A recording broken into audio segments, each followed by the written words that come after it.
Good afternoon and welcome to the Year 12 class of 2021, the staff, and by live stream families and friends.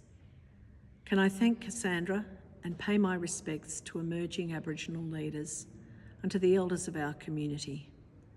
Can I thank family, friends and community members joining Year 12 today, and thank you for the way that you have committed to working together to meet the challenges we have faced.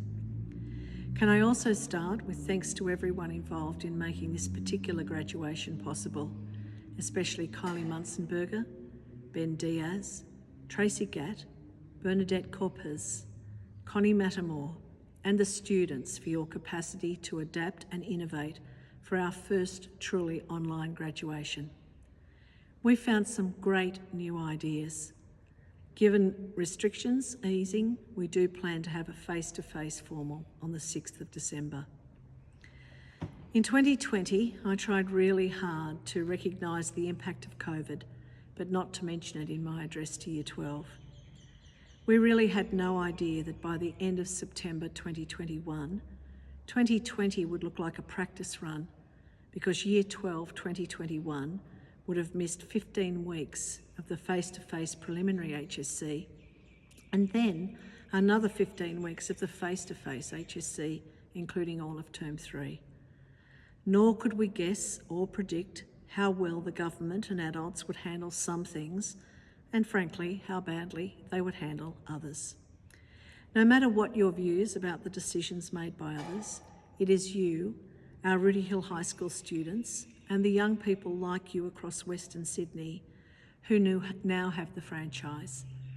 And if you don't know what that word means, why not pop on Google and have a look while you're listening to the speech. It is you who were offered the double vaccination. It was you who know people at work and in your year group who have had COVID. It is you who understands what it takes to do assignments and major works at home. It is you who have taken extra shifts at work. It is you who know better than any decision makers what this community needs to do to live with COVID. In times of crisis, leaders take control. They tell us what to do, and most of us follow their rules.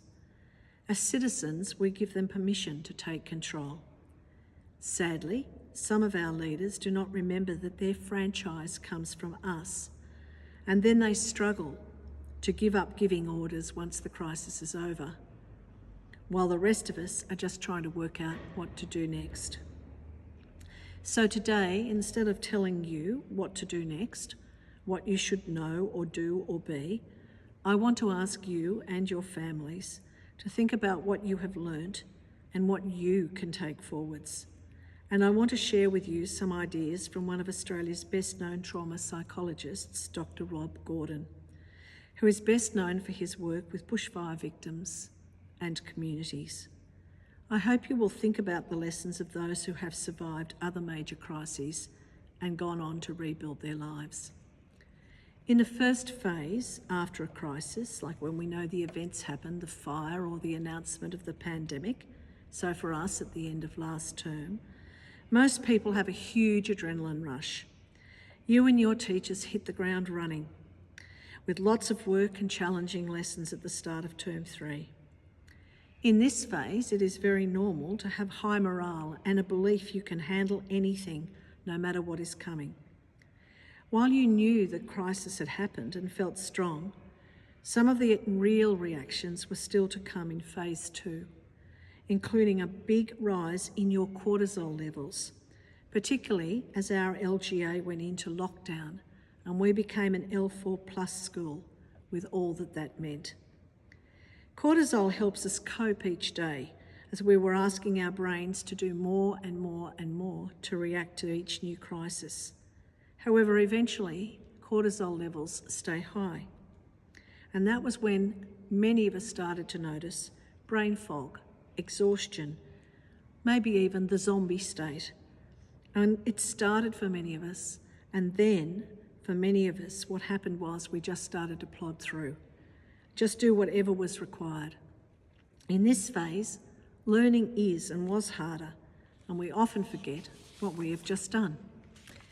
It is interesting that Rob Gordon talks about how, when the community has a big crisis, The constant media pressure, like moving the start of the HSC and then expecting Year 12 to study forever, can actually have a negative impact on recovery. There were times in recent months when it was hard to live in Western Sydney with so many silly stories.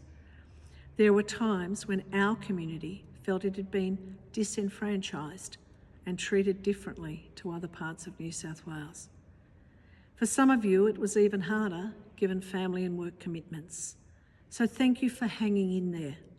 Thank you for telling us when you needed to rebuild your energy, when to let you focus on family and friends, and when deciding on your best preparation program to peak in the week of the examinations. Congratulations for setting your own pace, no matter what it was. According to Rob Gordon, in Phase 3, after the crisis, you finally work out what you lost during the crisis. And you remember what you have to deal with and what this means in your life. It's when you decide what is important, when you remember what's not there anymore, when you begin to ask yourself when will it be over and when will you start to understand that the future will never be the same as the past.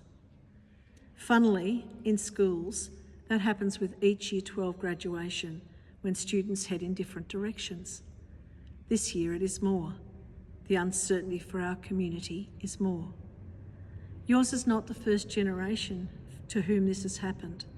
Many of your families have experienced crises and the cleavage planes between the past and the future.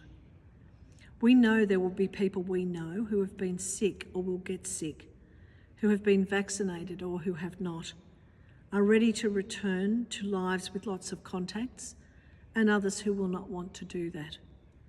We know that many of us have had moments where we have felt a bit broken, damaged, or overwhelmed.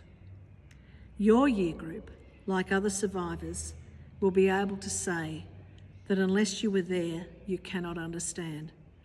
Your year group will be able to say that you were together at this time, that your HSC was an experience no previous student ever had.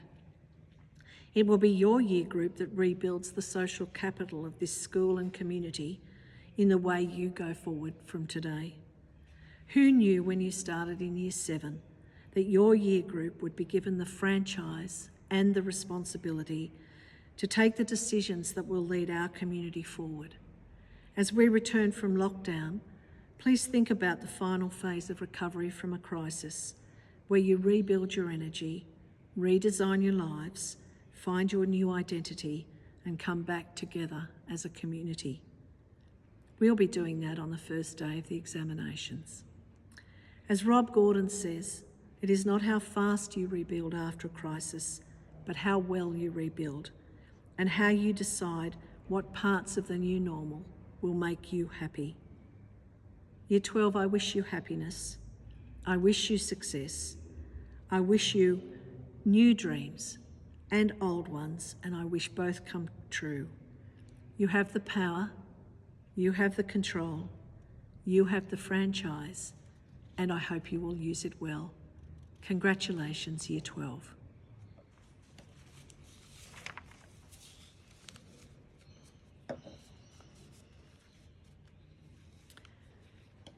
Year 12 students, would you please stand for the authority to graduate?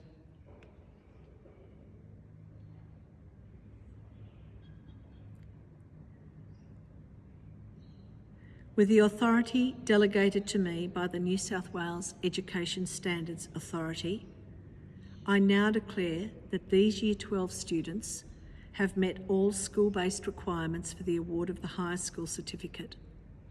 They can now proceed to graduate today and to complete the written examinations for the Higher School Certificate. Families, please congratulate the graduation class of 2021. We are very proud of you. Congratulations. Thank you.